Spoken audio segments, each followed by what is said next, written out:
Hey everybody, welcome back to another edition of the Alameda Hope Garden class.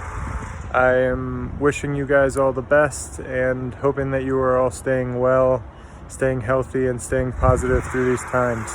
There's a lot of negativity going on in the news right now. We're still in the midst of a crazy pandemic. We just lost one of our dear pirates, and there's just a lot of things to kind of be stressed, anxious, and upset about. But that makes me realize that this class was put together to try and bring you guys a little bit of positivity and help you through a time that might not be so fun. So I'm glad that we are doing this. I hope you are enjoying it. I've been really happy to see you all during Zoom meetings and hear your stories about how your gardens are improving and how this class has been helping you. Please continue to keep the questions coming. I know there is a lot of individual questions that this class won't be able to go over just because there's too much subject matter. But I'm always here. I know Eric, Andrea, Hannah are all there. We're all here to help you and answer any questions that you have. And if we don't know, we usually know where we can find the answer. So please keep the questions coming. We're happy to help in any way we can. But one of the main questions that I have been receiving from you guys through emails, texts, and social media is I'm realizing a lot of you guys have never been out to the farm. So people are just asking for a simple tour. So I'm going to take the lead this week, and I'm going to give you a virtual farm tour, walk you through the sections of our farm. And then I'm also going to talk to you a little bit about just some basic upkeep for your plants to make them healthier, some pruning, some trellising, some beneficial insects and fertilizer, and even some other things that you can do to keep the bad bugs away and keep your plants flourishing. So the first part on our virtual tour is the orchard section of our farm. And as you guys can see, we're right behind that Emick Chevrolet. Right over there is McGill's Ice Cream, and that's King Soopers right down there. So we're very much right in the middle of a residential neighborhood. We're kind of hidden back here. A lot of people don't know that we're here, but we hope that you guys can come out sometime and see it in person. But for now, this is our orchard. We've put about 13 flowering fruit trees in down here. They are both for fresh cut flowers, which we sell through our bouquets and things like that. Some of them do give us some fruit, and then primarily they're here for our bees. And as you guys can see, we've got our beehives going all the way up the line over there.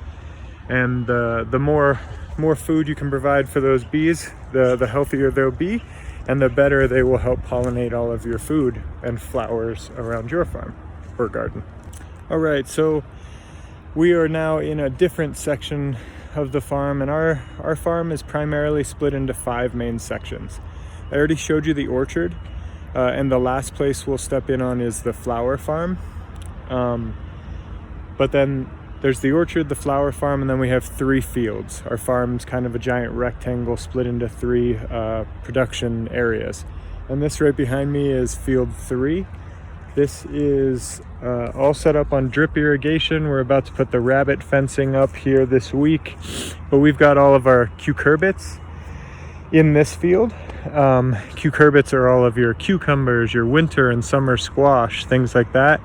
And they are all throughout here. This will kind of be like our pumpkin patch later in the season. We didn't direct seed. We started these plants inside, and then we transplanted them right along the drip lines and covered them with straw to try and retain as much water as we can. Next to that field, before we get to the second field, is our farm stand. So we have our little free library there. That spot in the back is where we do our farm to table dinners. This is where we open our market up to the public. We've got our outhouse, our water catchment container, and this whole section right here is also all flowering wildflower perennials. That's just additional feed for our bees to keep them well fed and pollinating the rest of the farm.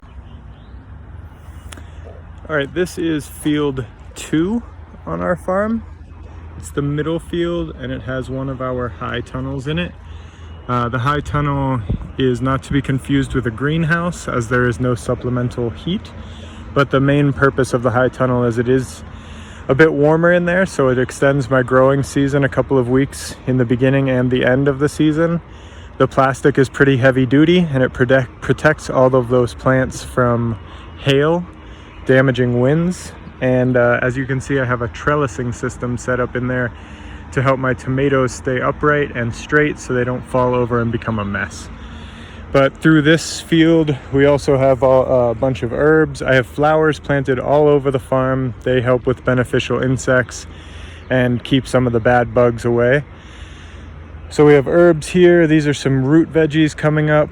There's some more tomatoes here, some leafy greens growing up this way. And then in this row is carrots, beets, and radishes. Again, everything is on a trellis, or everything is on an irrigation system. Otherwise, I'd be out here for hours every day just watering. All right, now we are at field 1. But before we look at field 1, say hi to my whiskey dog. Hi, Whiskey. He stays out here and helps keep the rabbits at bay and keeps me happy while we're farming, because it can sometimes be a pretty lonely job. But this is field number 1. This is the first field that we started with on the new lot. As you can see, the tiny house is in the background. We have another high tunnel over there, and this is the low tunnel here where I'll talk to you a little bit about pruning tomatoes. The high tunnel again has the trellises in it. There's tomatoes, tomatillos, peppers, that's all garlic. We've got some more carrots. Here in the front we have 4 different varieties of kale. On the trellis right there, coming up is some peas. This is all cabbage. More lettuce greens in the back. Those are onions. We've got beans coming up here. Spinach in the back, and that shed directly behind the spinach is my main tool shed. Fennel, radishes, green onions, more herbs, and this is more spinach and more herbs, more carrots and beets. This is called Salanova lettuce, and then flowers down the backside, and that shed in the back there right behind the flowers and the lettuce is actually a giant walk-in cooler that we've converted into a walk-in fridge to keep our vegetables fresh right after our harvest. Hey, yeah, so now we are in the backyard part of my house. This used to be the entire farm for about 2 years. We were running a CSA of about 16 to 25 families through here, and it was only 0.3 acre. 0.0, yeah, like a 30% of an acre.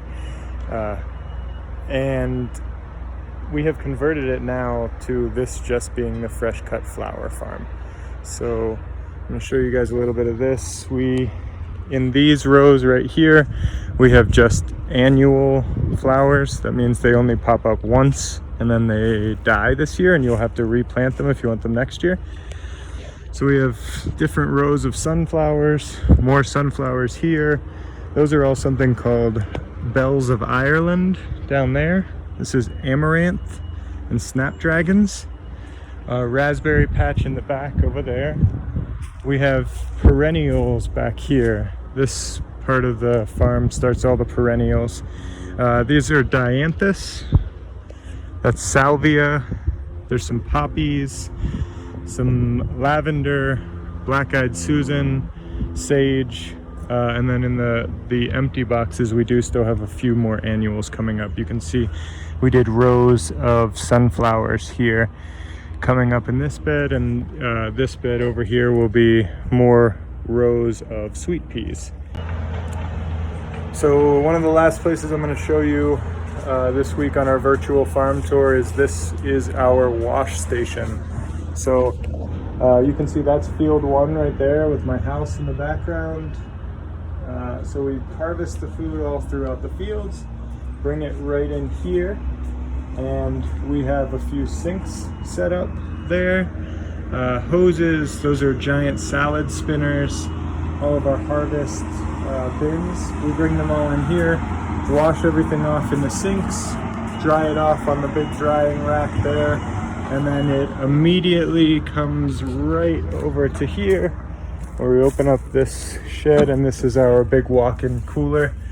We re-insulated everything with foam insulation, and then I got this machine called a CoolBot that overrides the window air conditioner settings, and it'll keep it at about anywhere from 38 to 40 degrees in here. I could go lower, but that's the preference that I have for my vegetables. And this is our poultry area. It's one of our little ducks taking a dip in the pond. We'll go in here and I'll show you all the ladies. But we have got a few chickens in here, some ducks. It's a pretty big space. And we actually have our babies that we just hatched through the ag class. Students and I did virtual embryology units on hatching the babes. That's a little duckling. Those guys are only a couple of weeks old. The chickens are pretty much hiding in the shade right now. It's a pretty hot day, but they are all around in here, and this is their house where they lay their eggs, where they sleep at night. And it looks like the door had fallen down, so one bird got trapped in there, so now she's allowed out. But yeah, this is the chicken run. This is why a lot of the families like to bring their kids to the farm to play with the birds and see these ladies. So now I'm inside of one of our low tunnels on the farm. We have several low tunnels like this one that are just kind of mini covered areas where we grow a lot of our warm weather plants, especially the plants that we don't want to get crushed if a hailstorm were to come through. But in here I'm in one low tunnel that has about 50 different Roma tomato plants in it. And tomatoes, I think, are one of the things that most of you are probably growing at home. So I wanted to show you an important step in making sure that your tomato plants stay healthy, and that comes with pruning. So if you look at this plant right now, you can see it's pretty vegged out, right? There's leaves popping out of everywhere, and I wanted to show you should be coming into your tomato plants, and I usually start way at the bottom, and I just pop off all of these bottom leaves. These are not necessary, and they're actually detracting from what you will get from your plant. So I give it maybe, what's that, 3-4 inches of height right there of just bare root. Take all of those off. Just be careful when you're pulling them off. They should pop or snap off. You don't want to rip them and then take the skin off of the plant. So once you've got it like this, then the next thing that you look for in your plant are these things. Let me see if I can zoom in here. It's right kind of in the plant's elbow between the main stem and a branch, and then you have this guy that's popping right out of the crack, and that thing is called a sucker. So you want to pop the suckers off anywhere you find them. Here's another one right here, because the suckers are again stealing from what will be a good harvest from you. So the plant obviously wants to have as many leaves as it can, so it can get as much energy from the sun as it can, but those suckers will actually start taking from your plant because your plant puts more energy into making more leaves instead of making fruit. So if you pop those guys off, keep your plant pretty clean coming up, it'll make a big difference in the amount of fruit you will get in the long run. So you can see the difference from an unpruned tomato plant to a pruned tomato plant. All right, another tip that I had for you, I've been getting a few questions through text message. A few of you asked me, showed me pictures and said, what's eating my plants? Why do my leafy greens have these holes in them? And a lot of people are kind of showing me plants that look like this. I think you can see it. They have some leaves and some biting in there. on the plant. You can see those holes. One of the things that I'm noticing is pretty strong this year as a pest is the flea beetle, and it's eating a lot of greens. It is particularly attracted to things like turnips, radishes, arugula, things like that, and it is putting those holes in your plants that you're seeing. So one of the good solutions that I have for that, you can either cover them with simple row covers, like I have some PVC over that lettuce right there. It's just 2 rebar stakes into the ground with a piece of PVC bent over it, and then you can get a piece of shade cloth or even painter's plastic, and you can put that over top and it'll keep some of the bugs out. Or you can use kind of what I've done here, this white powdery stuff that I spread all over. This was arugula that I harvested last week. That is called diatomaceous earth, or DE. Most feed stores will have it. I know you can get it on Amazon. I bet you could even get it at some of the big box stores. But diatomaceous earth is essentially, it feels like a powder to us, but it is almost like fossilized sea crustaceans ground up.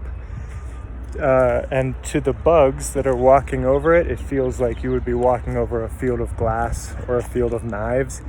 Cuts them up and they don't want to be there. They either leave or they die. So it's really helpful. My recommendation for if you're going to do the DE though, I would make sure you get the food grade diatomaceous earth and wear a mask when you apply it. It is very fine powder and it's not something you want to get in your lungs. Pretty inexpensive though, and it does a pretty good job, especially with the flea beetle, which I think we're in for a pretty bad season with that bug. So another thing that we do on the farm here to help with production and make our plants as healthy and nutrient rich as we possibly can is we brew our own compost tea. Now I understand that's not something that everybody's going to be doing at home, but it is definitely something that you could do. You really only need to get a small motor, something called a bubble snake, which I'll show you, and a 10-gallon bucket or a Home Depot bucket. If you have those things, maybe it's $100 investment, something like that, you can brew your own compost tea and put that on your plants maybe once a month. I usually do about every 2 weeks. I do both a foliar spray, which means I spray on the leaves of the plant before it fruits. So all my tomatoes, eggplants, peppers, things like that, I spray all over the leaves before they set fruit. And that's just to create, you're creating more biodiversity on the plant leaves. There's kind of an invisible ecosystem, if you will, that's living on those plant leaves, and the more life that you can bring to the plant, both in its roots and on its leaves, the better the plant will fare in the long run. So I will show you my system. We're in the tractor shed right there. That's a very important sign. Let's go Steelers. Hopefully football comes back this year. There's the tractor and our small tiller. But over here is my compost tea brewing setup. So this is kind of what I was telling you. You only need something small like this, a small engine. And this pipe goes down into that thing, which is called a bubble snake. And it basically just pumps water in there. You run it for about 48 hours. And as you can hear, it's not super loud. It does make some noise, but it's not overly annoying.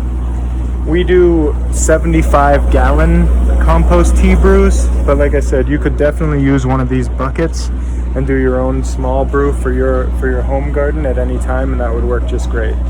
What we do is on here, we fill this bag with some good compost, and that kind of steeps in there like the tea. And then I use, that's my favorite, it's called Neptune's Harvest, and we put some of that in there as well. Sometimes we mix in some molasses. And just let it aerate, let it bubble for about 2 days, and then we spray it on the plant roots and on the plant leaves to improve their health. It's kind of a fertilizer that is non-chemical based.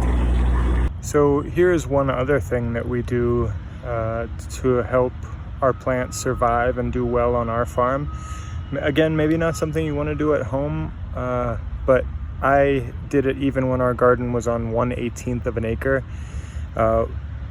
It's really helpful to your plants, and it fights off other bad insects that'll try to eat your food or flowers before you get them. And what I'm talking about is we release beneficial insects.